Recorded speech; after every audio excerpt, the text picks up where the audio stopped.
Lilina, nangi adukumba mayamna ngangnadaba wado ngangakanu. Aiga Loganga angang oiringidagi luna sana loinara'i. Aikhoy ani school college amatada taminay. Chatpasu punna chatminay. University yaurakpada amuk tongan-tongan na tamnakhi. Aina mahakpu masak mo na khangi. Mahak haikhiba wa khudingmak ngakpa ngamba mini. Thaujal yamna leiba nupani. Nang na haikhiba thabak-tudi mahak na kaidongnungda tawroy. Tom Thinna aduna nang na khanba wakhanni. Pumnamak aranbani. Jail manungda leiringaidasu bopada paisa piduna pulista lana pauk tamjilhali. Jail manungda mahak na laklaga pulis amuk nektuna aibu hatlangani haiba phau hairamibani. Nang na sum thajaroidaba oiragadi Logando aina nongmina kaptuna hayeng mag-ahatkani. Aisu jail manungda punsi chupa leijakrasanu. Nang na asumbado khangakpa matamduda nangsu ningamdabana kaihaurakpa pirangdo maning tamna sinthabu oyu. Lilisu Tom Thinna hairibado khara serious oina lawi. Adubu thabakse Logana tawi haibagi evidence amatangdi piyu. Logana police singduda paisa piduna nekpani haibado aingonda ulu. Adu oirabadi nang lankhide haibase aisu puksil sengna yage. Tom Thinna evidence haiba nang evidence amna pambra ai yamna laiba maongda ama haige. Police na ibu pharido BBT group ta blackmail tawbada chenai haibagi phabani. CD nang su khangi ko. Lilina khangi haina mangak nomi. Tom Thinna police ta case ama thangat pa haibase victim oiriba aduna tawgadabani. Atopa mina victim oiriba adugi mahut sinduna case thangkatlabasu police na victim oiriba adugi mayumda chatuna hangnaribani. Hantakki nang BBT da project ki maramda wari sanaba toina salamgani. Makhoina nongmata police ta case thangkale hairakpra. BBT da police lakpa ukhibra. Hayeng mag kasim da natraga kopam da hangu. Police ta nakhoina case thangkatpra haina. Logana mathong natana police ta case pansilini. Case tu da Tom Thinna lusingduna BBT group ta blackmail tawna honaramle haina iri. Victim oiriba BBT gi officer singnadi karisu haiba nate. Police singduna BBT company da case tugi maramda hangba chatkadabado Logana police ta paisa piduna chathande. Atopa lamagi police tu paisa piduna sijinaba haibase paisa kayam changamgani. Francis na tawba ngamgadaba nate Logan khaktana tawbani. Lilisu Tom Thinna hairibadu tabada masadu chamamnabana thalli. Tom Thinna hairibadu di thajai aduga Logana tawrangani haibadi mahak thajade. Francis na oira jala haina su khalli. Tom Thinna aise police ne yam thuna thadura ise kaigino khangbro. Bopa amadi mahaki yamlaba mi miyam amasu loina phajilini. Hojikti makosi loina thadorakle. Nang kari marangino khangbra? Khangde haina Lilina khomi. Business yamna chawna tawba aigi marup ama lei. Police officer singi maraktagi mahakna khangnaba mi yawi. Mahakna wari pumba sangna liraba matung aibu ira leite khangbadagi khudakta thadorakpani. Case niyam gi matung ina BBT na complaint tawba oiramladi aibu khudakta kamaina thadorakani. Hoi oiningba ama oijarasanu ai nangonda kainom hange. Aibu police na phakraba matung nongmata nangna police station da laktuna hangba lakhibra. Lilina lakhide. Tom Thinna kaigino haina hangi. Logana hairpagi matung ina nangbu pharido BBT da blackmail tawbagi pharini hairai. Aina nang lauthuknaba hotnaba haibase BBT gi mayokta leibaga chap manai. Makhoina thangalakba case ta aina open tawi haiduna project to aikhoida amuk pirakloidra khanduna lakhidabani. Tom Thinna nangi idea dusu phajaine. Nangmu pukchel pikba mise leramkhidra. Project to phangnaba honabada aina kya mating pangkhi. Nanggi punsibusu kayarak aina kanbikhi. Aibu phakhiba matamduda aise nanggi assistant oiribani.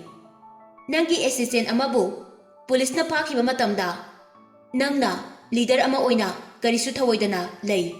Phajai yamna phajai nanggi wakhalonse. Lili mara lairaba mi amagum mamaido ikaiba phaujai aduga yam tapna Tomchin aisu lake hainadi tawkhibani logan amadi aikhoigi project team khudingmangna chetkinu haibadagi lakhidabani aisu hojikti khangle ai lan khre haiba ai nangonda lale haijari hojikti haukrabani na lale haibagi kanaba leitre phamungna kakhalo hana amuk phau phangkhidriba mahau ma phangange Lili Tomchin da binungsi phaurakpa matamduda mahakki wahai kharaduna khudakta amuk sawali Lilina yaningdaba amadi sawningba matawdu ubada Tomchinna Lilibu tapna illi Lili kadugi thongda ngaduna lepli Tomchinna tapna changsinduna Liligi khadangda paige tawi Lilina kaino nangna tawrisi Tomchin hairaga mamaiduna kanda onthoi Mamaido leithokibagi tanjadu lawduna Tomchinna Liligi masada konsinduna Lili ngasidagidi aina nangbu question senaba hauradabani nangbu aigi nupi oigani haina aina khankhre aina nangbu kaidawnungda namfuda nangi izat lawroi nongmadi nasana yana celibes kato thangkalakba yawrakhini Lilina taningde yam thunane thado kolise aduk yam nei kaiba khangrido kaigino Tomchinna Lilidagi wangba khara heli Liligi makoktu mathakta khara nokhathali aduga Tomchinna Lilibu kiss tawi Lilibu hek thadokpaga Tomchingi mamaida Lilina khopakna kana thai Tomchin karisu saude nokhi tawduna Liligi makhwangda amukonsili Lilina makuttu kanthokduna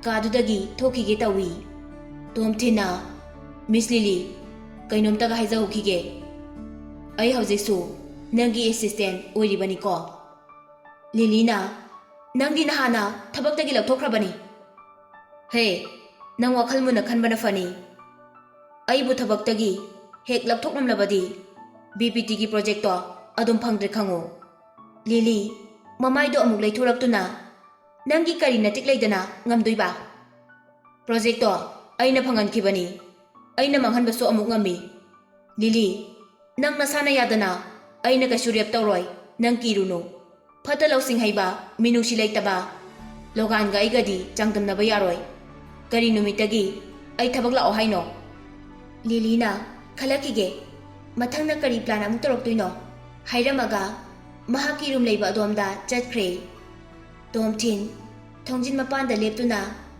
chaktuna yenglaga lehawi Liligi figure se asuk yam phajari se kaigino mayamdagi mahakna ihen heli haina masinda soli mahaki thongdu lonsinduna ka manungda sangduna family mamangda achawa mingsel amasu lei mingsel duda mahaki machin amadi mamaida lipstick kaya ama tairambadu ure ngasagi Lilida kiss tawbada mahaki makutuna inthorakpada maidasu loina tairame tawrise Liligi masada konsinbada phangliba nungaibado hojik su phangibugum tawri Tomchin masada karinu khangdaba yamna nungnangba ama phawi bathroom da changduna mamaido tathoklami masagi nungnangba du koknaba makutuna oina bathroom da honarami Tomchin bathroom dagi tholaktuna phamungda amuk phamthai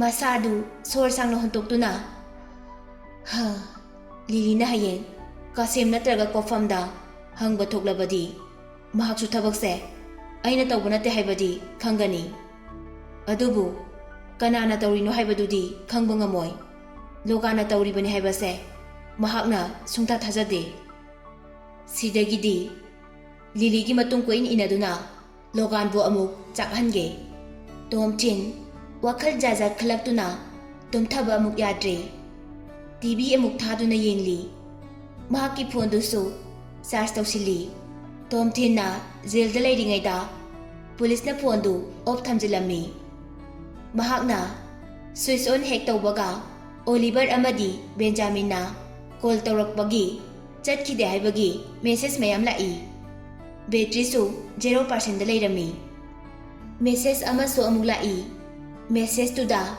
ꯑꯣꯂꯤꯚꯤꯌꯥꯒꯤ miss call 35 ꯂꯩꯔꯦ ꯍꯥꯏꯔꯝꯃꯤ꯫ Of ꯊꯝꯕꯗꯨꯗ ꯐꯣꯟꯗꯨ ꯆꯠꯈꯤꯗꯕꯅꯤ꯫ ꯑꯣꯂꯤꯚꯔꯒ ꯕꯦꯟꯖꯥꯃꯤꯟꯒꯅ call ꯇꯧꯔꯛꯑꯝꯕꯗꯨꯗꯤ ꯑꯩꯕꯨ ꯀꯗꯥꯏꯗ ꯂꯩꯒꯦ ꯍꯥꯏꯅ ꯍꯪꯒꯦ ꯇꯧꯔꯛꯑꯝꯕ ꯑꯣꯏꯒꯅꯤ꯫ ꯑꯗꯨꯒ ꯑꯣꯂꯤꯚꯤꯌꯥꯅ ꯇꯧꯔꯛꯑꯝꯃꯤꯁꯤꯗꯤ ꯑꯩꯕꯨ ꯀꯩꯁꯨ ꯇꯧꯗꯕ꯭ꯔꯥ, ꯑꯁꯣꯏ ꯑꯉꯥꯝ ꯌꯥꯎꯕ꯭ꯔꯥ ꯍꯪꯒꯦ ꯍꯥꯏꯅ ꯇꯧꯔꯛꯄ ꯑꯣꯏꯔꯝꯒꯅꯤ꯫ ꯇꯣꯝꯊꯤꯟ ꯋꯥꯆꯞꯇ ꯆꯪꯗꯨꯅ ꯌꯦꯡꯉꯤ꯫ ꯑꯣꯂꯤꯚꯤꯌꯥꯒꯤ ꯃꯦꯁꯦꯖ 10 ꯍꯦꯟꯅ ꯂꯩꯔꯝꯕꯗꯨ ꯎꯔꯦ꯫ ꯇꯣꯝꯊꯤꯟꯅ ꯑꯣꯂꯤꯚꯤꯌꯥꯒꯤ ꯆꯥꯠꯇ ꯆꯪꯗꯨꯅ ꯃꯦꯁꯦꯖꯁꯤꯡꯗꯨ ꯄꯥꯔꯝꯃꯤ꯫ ꯑꯍꯥꯟꯕ ꯃꯦꯁꯦꯖꯇ ꯇꯣꯝꯊꯤꯟ, ꯂꯤꯂꯤ ꯅꯈꯣꯏ ꯑꯅꯤ ꯍꯤꯞꯃꯤꯟꯅꯈ꯭ꯔꯕꯣ? ꯀꯔꯝꯕ ꯃꯇꯥꯡ ꯌꯧꯈ꯭ꯔꯒꯦ ꯍꯥꯏꯅ ꯍꯪꯉꯛꯏ꯫ ꯑꯅꯤꯁꯨꯕ ꯃꯦꯁꯦꯖꯇ ꯒꯨꯟꯗꯥꯁꯤꯡꯗꯨꯅ ꯅꯪꯕꯨ ꯑꯃꯨꯛ ꯍꯟꯅ ꯊꯤꯔꯛꯂꯤꯕ꯭ꯔꯥ ꯍꯪꯉꯝꯃꯤ꯫ ꯃꯦꯁꯦꯖꯁꯤꯡꯗꯨ ꯇꯣꯝꯊꯤꯟꯅ ꯃꯊꯪ ꯄꯥꯔꯝꯃꯤ꯫ ꯃꯦꯁꯦꯖꯇꯨꯗ ꯑꯣꯂꯤꯚꯤꯌꯥꯅ ꯔꯤꯄ꯭ꯂꯥꯏ ꯍꯜꯂꯛꯇ꯭ꯔꯤꯗꯣ ꯀꯩꯒꯤꯅꯣ? ꯅꯪꯒꯤ ꯐꯣꯟ ꯑꯣꯐ ꯊꯝꯃꯤꯗꯣ ꯀꯩꯒꯤꯅꯣꯕ? ꯅꯪ ꯀꯔꯤ ꯐꯠꯇ ꯅꯨꯡꯗ ꯊꯣꯛꯄ ꯌꯥꯎꯔꯒꯦ ꯍꯥꯏꯅ ꯍꯥꯏꯔꯝꯃꯤ꯫ ꯑꯔꯣꯏꯕ ꯃꯦꯁꯦꯖꯇꯨꯗꯤ ꯅꯨꯃꯤꯠꯇꯨꯒꯤ ꯅꯨꯡꯊꯤꯜꯗ ꯊꯥꯔꯛꯄ ꯑꯣꯏꯔꯝꯃꯤ꯫ ꯃꯦꯁꯦꯖꯇꯨꯗ ꯑꯣ ꯃꯥꯏ ꯒꯣꯗ ꯇꯣꯝꯊꯤꯟ, ꯅꯪ ꯀꯔꯤꯒꯨꯝꯕ ꯈꯨꯗꯣꯡꯊꯤꯕ ꯈꯔ ꯁꯣꯏꯗꯅ ꯇꯥꯔꯝꯂꯅꯤ꯫ ꯑꯩ ꯐ꯭ꯂꯥꯏꯠ ꯇꯤꯀꯦꯠ ꯀꯛꯇꯨꯅ ꯍꯌꯦꯡꯃꯛ ꯕꯦꯡꯀꯣꯛꯇ ꯂꯥꯛꯀꯦ, ꯑꯗꯨꯒ ꯄꯨꯂꯤꯁꯇ ꯅꯪꯕꯨ ꯊꯤꯅꯕ ꯀꯝꯄ꯭ꯂꯦꯟ ꯇꯧꯒꯦ, ꯅꯠꯇ꯭ꯔꯒꯅ ꯏꯝꯕꯦꯁꯤꯗ ꯀꯣꯜ ꯇꯧꯗꯨꯅ ꯅꯪꯒꯤ ꯃꯇꯦꯡ ꯄꯥꯡꯅꯕ ꯍꯥꯏꯈꯤꯒꯦ꯫ ꯀꯩꯁꯨ ꯈꯜꯂꯨꯅꯨ, ꯑꯩ ꯍꯌꯦꯡꯃꯛ ꯂꯥꯛꯀꯦ꯫ ꯇꯣꯝꯊꯤꯟ ꯃꯦꯁꯦꯖꯇꯨ ꯄꯥꯔꯨꯕꯗ ꯊꯨꯛ ꯂꯥꯎꯕ ꯐꯥꯎꯏ꯫ ꯅꯪꯒꯤ ꯊꯃꯣꯏꯗꯣ ꯂꯤꯂꯤꯗ ꯄꯥꯜꯂꯝꯂꯗꯤ ꯀꯌꯥꯗ ꯅꯨꯡꯉꯥꯏꯅꯤ꯫ ꯑꯣꯂꯤꯚꯤꯌꯥꯅ ꯃꯍꯥꯛꯀꯤꯗꯃꯛ ꯆꯦꯛꯁꯤꯟꯖꯕꯗꯨ ꯈꯜꯂꯨꯕꯗ ꯇꯣꯝꯊꯤꯟ ꯃꯁꯥꯗꯨ ꯌꯥꯝꯅ ꯍꯔꯥꯎꯖꯩ ꯑꯃꯗꯤ ꯊꯃꯣꯏ ꯌꯥꯝ ꯅꯨꯡꯉꯥꯏꯖꯗꯦ, ꯃꯔꯝꯗꯤ ꯕꯣꯄꯥꯅ ꯑꯣꯂꯤꯚꯤꯌꯥꯗ ꯉꯥꯡꯈꯤꯕ ꯃꯌꯥꯝꯗꯨꯒꯤ ꯈꯜꯂꯨꯕꯗ꯫ ꯑꯩꯈꯣꯏ ꯑꯍꯥꯟꯕ ꯎꯅꯕ ꯅꯨꯃꯤꯠꯇꯨꯒꯤ ꯅꯨꯡꯗꯥꯡꯗ ꯑꯩꯈꯣꯏꯕꯨ ꯃꯤ 100ꯃꯨꯛꯅ ꯀꯣꯏꯁꯤꯟꯈꯤ꯫ ꯅꯨꯃꯤꯠꯇꯨꯗ ꯕꯣꯄꯥꯅ ꯍꯥꯏꯈꯤꯕꯗꯣ ꯑꯩ ꯍꯧꯖꯤꯛ ꯐꯥꯎꯕ ꯅꯤꯡꯁꯤꯡꯂꯤ꯫ ꯑꯩꯕꯨ ꯈꯣꯡꯈꯨꯠ ꯊꯨꯗꯦꯛꯀꯅꯤ, ꯑꯗꯨꯒ ꯑꯣꯂꯤꯚꯤꯌꯥꯕꯨꯅ ꯃꯍꯥꯛꯅ ꯔꯦꯞ ꯇꯧꯒꯅꯤ꯫ ꯕꯣꯔꯤꯡ ꯆꯨꯔꯛꯂꯕ ꯃꯇꯨꯡ ꯃꯍꯥꯛꯀꯤ ꯈꯣꯡꯂꯣꯏꯁꯤꯡꯗꯨꯗ ꯃꯊꯪ ꯔꯥꯎꯟ ꯑꯃꯨꯛ ꯆꯠꯍꯟꯒꯅꯤ, ꯑꯗꯨꯒ ꯑꯩꯈꯣꯏ ꯑꯅꯤꯕꯨ ꯈꯣꯡꯈꯨꯠ ꯄꯨꯟꯁꯤꯟꯗꯨꯅ ꯇꯨꯔꯦꯟꯗ ꯊꯥꯗꯅꯤ꯫ ꯍꯥꯏꯈꯤꯕ ꯃꯌꯥꯝꯗꯨ ꯂꯣꯏꯅ ꯅꯤꯡꯁꯤꯡꯉꯛꯏ꯫ ꯑꯩꯒꯤ ꯄꯨꯟꯁꯤꯗꯤ ꯌꯦꯛꯅꯕ ꯌꯥꯝꯃꯤ꯫ ꯃꯍꯥꯛꯅ ꯍꯔꯥꯎꯅ ꯅꯣꯛꯆꯔꯤꯕ ꯃꯤꯅꯣꯛꯇꯨꯗ ꯑꯩꯅ ꯃꯔꯝ ꯑꯣꯏꯔꯒ ꯃꯥꯏꯊꯣꯡ ꯃꯛꯁꯤꯟꯍꯟꯕꯗꯤ ꯑꯩ ꯄꯥꯝꯗꯦ꯫ ꯇꯣꯝꯊꯤꯟꯅ ꯑꯔꯣꯏꯕ ꯑꯣꯏꯅ ꯑꯣꯂꯤꯚꯤꯌꯥꯗ ꯑꯃꯨꯛꯇꯪꯗꯤ ꯀꯣꯜ ꯇꯧꯈꯤꯒꯦ ꯍꯥꯏꯅ ꯈꯜꯂꯤ꯫ ꯃꯇꯝꯗꯨ ꯄꯨꯡ 12ꯃꯨꯛ ꯇꯥꯁꯤꯜꯂꯛꯏ꯫ ꯇꯣꯝꯊꯤꯟꯅ ꯀꯣꯜ ꯍꯟꯖꯤꯟ ꯇꯧꯔꯕ ꯃꯇꯨꯡ ꯑꯣꯂꯤꯚꯤꯌꯥ ꯄꯥꯏꯈꯠꯂꯛꯏ꯫ ꯐꯣꯟꯗ ꯑꯣꯂꯤꯚꯤꯌꯥꯅ ꯌꯥꯝꯅ ꯇꯨꯝꯅꯤꯡꯕꯒꯤ ꯈꯣꯟꯖꯦꯜꯗ ꯇꯣꯝꯊꯤꯟ ꯍꯥꯏꯅ ꯈꯔ ꯄꯥꯈꯠꯅ ꯀꯧꯔꯛꯏ꯫ ꯇꯣꯝꯊꯤꯟꯅ ꯍꯥꯎ ꯍꯥꯏꯅ ꯈꯨꯝꯃꯤ꯫ ꯑꯩ ꯉꯁꯤꯒꯤꯗꯤ ꯇꯤꯀꯦꯠ ꯐꯪꯗ꯭ꯔꯦ, ꯍꯌꯦꯡꯗꯤ ꯁꯤꯠ ꯃꯌꯥꯝ ꯍꯥꯡꯍꯧꯏ, ꯀꯩꯁꯨ ꯈꯜꯂꯨꯅꯨ, ꯑꯩ ꯍꯌꯦꯡꯃꯛ ꯂꯥꯛꯇꯨꯅ ꯅꯪꯒꯤ ꯃꯇꯦꯡ ꯁꯣꯏꯗꯅ ꯄꯥꯡꯒꯅꯤ꯫ ꯅꯪ ꯀꯅꯥꯅ ꯐꯥꯔꯤꯅꯣ ꯍꯧꯖꯤꯛ? ꯍꯌꯦꯡ ꯐꯥꯎꯕꯇꯪ ꯉꯥꯏꯕ ꯉꯝꯈꯤꯗ꯭ꯔꯥ? ꯇꯣꯝꯊꯤꯟ ꯅꯣꯛꯂꯒ ꯑꯣꯂꯤꯚꯤꯌꯥ, ꯅꯪ ꯁꯤꯗ ꯂꯥꯛꯇ꯭ꯔꯁꯨ ꯌꯥꯔꯅꯤ, ꯑꯩꯒꯤꯗꯃꯛ ꯀꯩꯁꯨꯝꯇ ꯈꯜꯂꯨꯅꯨ꯫ ꯑꯩꯕꯨ ꯃꯤꯅ ꯐꯥꯔꯗꯤ ꯀꯃꯥꯏꯅ ꯅꯪꯉꯣꯟꯗ ꯀꯣꯜ ꯇꯧꯔꯛꯇꯣꯏꯅꯣ? ꯑꯣꯂꯤꯚꯤꯌꯥꯅ ꯀꯣꯜ ꯇꯧꯔꯛꯏꯁꯦ ꯅꯪꯅꯤꯀꯣ? ꯑꯩ ꯉꯥꯎꯔꯦ ꯇꯨꯝꯃꯨꯕꯒꯤ ꯏꯁꯥꯁꯦ, ꯑꯩꯁꯦ ꯀꯌꯥꯗ ꯄꯪꯉꯤꯅꯣ? ꯅꯪ ꯑꯗꯨꯃꯥꯏꯅ ꯅꯣꯛꯁꯤꯜꯂꯛꯀꯅꯨꯀꯣ꯫ ꯅꯪꯅꯁꯨ ꯈꯪꯉꯤꯗꯨꯅꯤ ꯑꯩꯗꯤ ꯇꯨꯝꯕ ꯊꯧꯅꯥ ꯌꯥꯝꯅ ꯐꯩ ꯍꯥꯏꯕꯗꯣ꯫ ꯏꯁꯥꯒꯁꯦ ꯄꯨꯡꯉꯥꯎ ꯍꯦꯛ ꯉꯥꯎꯔꯦꯍꯦ꯫ ꯇꯣꯝꯊꯤꯟ ꯅꯣꯛꯄꯗꯨ ꯂꯦꯞꯁꯤꯟꯅꯗꯨꯅ ꯅꯣꯛꯇꯦ ꯍꯥꯏ꯫ ꯑꯣꯂꯤꯚꯤꯌꯥꯅ ꯇꯣꯝꯊꯤꯟ, ꯅꯪ ꯅꯨꯃꯤꯠꯇꯨꯒꯤ ꯃꯊꯪꯗ ꯀꯩꯗꯧꯕ ꯌꯥꯎꯒꯦ? ꯐꯣꯟ ꯇꯧꯕ ꯆꯠꯇ꯭ꯔꯤꯗꯨꯕꯣ? ꯃꯈꯣꯏꯅ ꯅꯪꯕꯨ ꯑꯃꯨꯛ ꯀꯤꯗꯅꯦꯞ ꯇꯧꯕ ꯂꯥꯛꯄ꯭ꯔꯥ? ꯃꯈꯣꯏꯅ ꯅꯪ ꯐꯥꯔꯗꯤ ꯀꯩꯅꯣꯃꯗꯤ ꯁꯣꯏꯗꯅ ꯇꯧꯔꯝꯃꯅꯤ, ꯑꯩ ꯈꯪꯉꯤ꯫ ꯇꯣꯝꯊꯤꯟꯅ ꯐꯥꯕꯨꯗꯤ ꯐꯥꯗꯦꯗ, ꯀꯩꯅꯣ ꯃꯈꯣꯏꯅ ꯑꯩꯉꯣꯟꯗ ꯇꯧꯔꯝꯃꯅꯤ ꯍꯥꯏꯕꯕꯣ?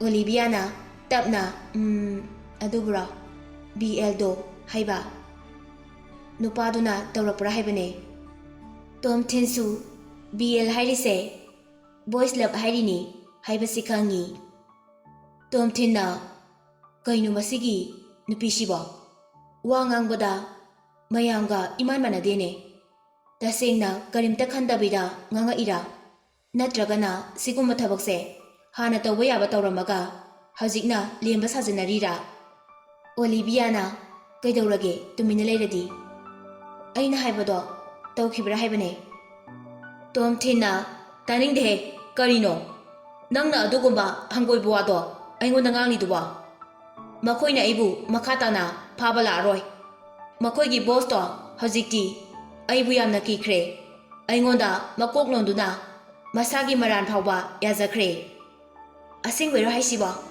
ꯅꯪꯗꯤ ꯃꯈꯣꯏ ꯃꯌꯥꯝꯗꯣ ꯀꯃꯥꯏꯅ ꯐꯨꯗꯨꯅ ꯃꯈꯣꯏꯒꯤ ꯕꯣꯁꯇꯨꯅ ꯅꯪꯉꯣꯟꯗ ꯀꯤꯔꯤꯕ ꯇꯣꯝꯊꯤꯟꯅ ꯐꯨꯕ ꯅꯠꯇꯦ ꯑꯩꯒꯤ ꯏꯃꯥꯟꯅꯕ ꯑꯃ ꯊꯥꯏꯂꯦꯟꯗ ꯕꯤꯖꯤꯅꯦꯁ ꯇꯧꯗꯨꯅ ꯂꯩ ꯃꯍꯥꯛꯀ ꯕꯨꯄꯥꯒꯤ ꯃꯊꯛ ꯊꯣꯡꯕ ꯃꯤ ꯑꯃꯒ ꯈꯪꯅꯩ ꯑꯗꯨꯗꯒꯤ ꯕꯨꯄꯥꯅ ꯑꯩꯕꯨ ꯀꯤꯈꯤꯕꯅꯤ ꯑꯩ ꯍꯧꯈꯤꯕ ꯅꯨꯃꯤꯠ 6ꯅꯤ ꯖꯦꯜꯗ ꯂꯩꯔꯨꯏ ꯍꯧꯖꯤꯛꯇꯤ ꯊꯥꯗꯣꯔꯛꯂꯦ ꯀꯩꯁꯨꯝꯇ ꯇꯧꯗ꯭ꯔꯦ ꯑꯣꯂꯤꯕꯤꯌꯥꯅ ꯅꯪꯗꯤ ꯀꯩꯗꯧꯕꯩ ꯖꯦꯜꯗ ꯂꯩꯔꯨꯏꯕ ꯑꯗꯣ ꯅꯪꯒꯤ ꯅꯃꯥꯟꯅꯕ ꯍꯥꯏꯕꯗꯣ ꯃꯁꯛ ꯐꯖꯕ꯭ꯔꯣ ꯀꯃꯥꯏꯅ ꯇꯧꯒꯦꯕ ꯃꯍꯥꯛꯀ ꯅꯪꯒ ꯀꯃꯥꯏꯅ ꯈꯪꯅꯈ꯭ꯔꯤꯅꯣ ꯃꯅꯤꯄꯨꯔꯗꯒꯤꯔꯣ ꯃꯅꯤꯄꯨꯔꯗꯒꯤꯅꯤ ꯋꯥꯔꯤꯗꯣ ꯑꯩ ꯀꯣꯟꯅ ꯃꯇꯝ ꯐꯪꯉꯀꯥꯟꯗ ꯂꯤꯔꯒꯦ ꯑꯣꯂꯤꯕꯤꯌꯥꯅ ꯑꯗꯣ ꯅꯪ ꯃꯅꯤꯄꯨꯔꯗ ꯀꯔꯝ ꯀꯥꯟꯗ ꯊꯣꯛꯂꯛꯇꯣꯏꯅꯣ ꯇꯣꯝꯊꯤꯟꯅ ꯑꯣꯂꯤꯕꯤꯌꯥ ꯑꯩ ꯊꯥꯏꯂꯦꯟꯗ ꯃꯇꯝ ꯈꯔꯗꯤ ꯂꯩꯇꯕ ꯌꯥꯈꯤꯔꯣꯏ ꯏꯃꯥꯟꯅꯕ ꯑꯃꯒꯁꯨ ꯂꯩꯃꯤꯟꯅꯔꯤ ꯃꯇꯝ ꯈꯔꯗꯤ ꯑꯩ ꯕꯤꯖꯤ ꯌꯥꯝꯅ ꯑꯣꯏꯒꯅꯤ ꯑꯩꯒꯤ ꯐꯣꯟ ꯅꯝꯕꯔꯁꯤꯁꯨ ꯁꯤꯟꯈꯤꯕ ꯌꯥꯏ ꯑꯩꯅ ꯅꯪꯒꯤ ꯋꯥꯆꯞ ꯃꯦꯁꯦꯖ ꯍꯜꯂꯛꯇ꯭ꯔꯁꯨ ꯐꯣꯟ ꯇꯧꯕꯗ ꯄꯥꯏꯔꯛꯇ꯭ꯔꯁꯨ ꯑꯩ ꯀꯩꯁꯨꯝꯇ ꯇꯧꯔꯣꯏ ꯊꯕꯛ ꯆꯤꯟꯕꯒꯤꯅꯤ ꯍꯥꯏꯅ ꯈꯜꯂꯨ ꯑꯣꯂꯤꯕꯤꯌꯥꯁꯨ ꯈꯪꯂꯦ ꯇꯣꯝꯊꯤꯟꯅ ꯃꯍꯥꯛꯄꯨ ꯋꯥꯔꯧꯈ꯭ꯔꯦ ꯍꯥꯏꯕ ꯑꯗꯨꯕꯨ ꯀꯔꯤꯒꯤ ꯋꯥꯔꯧꯔꯤꯕꯅꯣ ꯍꯥꯏꯕꯗꯤ ꯈꯪꯗꯦ ꯑꯣꯂꯤꯕꯤꯌꯥ ꯋꯥ ꯉꯥꯡꯕꯗ ꯏꯀꯥꯏꯗꯨꯅ ꯃꯔꯩꯗꯣ ꯇꯜꯂꯛꯏ ꯇꯣꯝꯊꯤꯟꯁꯨ ꯉꯥꯡꯈ꯭ꯔꯤꯕ ꯋꯥꯗꯣ ꯈꯔ ꯍꯦꯟꯃꯟꯕ꯭ꯔꯥ ꯍꯥꯏꯅ ꯈꯜꯂꯤ ꯇꯁꯦꯡꯕꯗꯤ ꯑꯣꯂꯤꯕꯤꯌꯥꯅ BL ꯄꯜꯂꯛꯄꯗꯨꯗ ꯇꯣꯝꯊꯤꯟꯗꯤ ꯁꯥꯎꯅꯤꯡꯕꯅ ꯂꯣꯏꯈ꯭ꯔꯕꯅꯤ ꯇꯣꯝꯊꯤꯟꯅ ꯈ꯭ꯋꯥꯏꯗꯒꯤ ꯍꯩꯅꯗꯕꯁꯤ ꯒꯦꯅꯤ ꯇꯣꯝꯊꯤꯟꯒꯤ ꯊꯃꯣꯏꯗꯗꯤ ꯃꯅꯤꯄꯨꯔꯗ ꯊꯣꯛꯇꯨꯅ ꯑꯣꯂꯤꯕꯤꯌꯥꯒ ꯎꯅꯕ ꯄꯥꯝꯗꯕꯗꯤ ꯅꯠꯇꯦ ꯑꯗꯨꯕꯨ ꯍꯥꯏꯕꯗꯤ ꯉꯝꯗꯦ ꯃꯈꯣꯏ ꯑꯅꯤ ꯉꯥꯏꯍꯥꯛꯇꯤ ꯋꯥ ꯑꯃꯠꯇ ꯉꯥꯡꯅꯗꯦ ꯇꯣꯝꯊꯤꯟ ꯍꯣꯏ ꯅꯪ ꯊꯕꯛ ꯆꯤꯜꯂꯦ ꯍꯥꯏꯔꯕꯅꯤꯅ ꯀꯣꯜ ꯇꯧꯔꯛꯑꯔꯣꯏꯒꯦ ꯅꯪꯅ ꯁꯪꯉꯀꯥꯟꯗ ꯑꯗꯨꯝ ꯇꯧꯔꯛꯑꯣ ꯃꯅꯤꯄꯨꯔꯗ ꯊꯣꯛꯂꯛꯑꯀꯥꯟꯗ ꯑꯩꯉꯣꯟꯗ ꯍꯥꯏꯔꯛꯎꯀꯣ ꯑꯩꯁꯨ ꯇꯨꯝꯅꯤꯡꯉꯛꯑꯦ ꯇꯨꯝꯃꯒꯦ ꯇꯣꯝꯊꯤꯟꯅ ꯑꯣꯀꯦ ꯒꯨꯗ ꯅꯥꯏꯠ ꯕꯥꯏ ꯍꯥꯏꯔꯒ ꯐꯣꯟꯗꯨ ꯊꯝꯈ꯭ꯔꯦ ꯕꯣꯄꯥꯅ ꯃꯉꯣꯟꯗ ꯍꯥꯏꯈꯤꯕꯁꯤꯡꯗꯣ ꯑꯃꯨꯛ ꯅꯤꯡꯁꯤꯡꯉꯛꯏ ꯃꯇꯝꯗꯨ ꯌꯥꯝꯅ ꯊꯦꯡꯖꯤꯜꯂꯛꯑꯦ ꯇꯣꯝꯊꯤꯟ ꯐꯨꯛ ꯍꯧꯒꯠꯇꯨꯅ ꯗ꯭ꯔꯦꯁ ꯑꯃꯨꯛ ꯁꯦꯠꯆꯤꯜꯂꯤ ꯇꯨꯄꯤ ꯑꯃ ꯎꯞꯁꯤꯟꯗꯨꯅ ꯍꯣꯇꯦꯜꯗꯨꯗꯒꯤ ꯊꯣꯛꯂꯛꯏ ꯀꯦꯂꯥꯕꯥꯔꯗ ꯆꯠꯇꯨꯅ ꯕꯣꯄꯥꯕꯨ ꯐꯨꯒꯦ ꯍꯥꯏꯅ ꯇꯦꯛꯁꯤ ꯇꯣꯡꯗꯨꯅ ꯂꯥꯛꯏ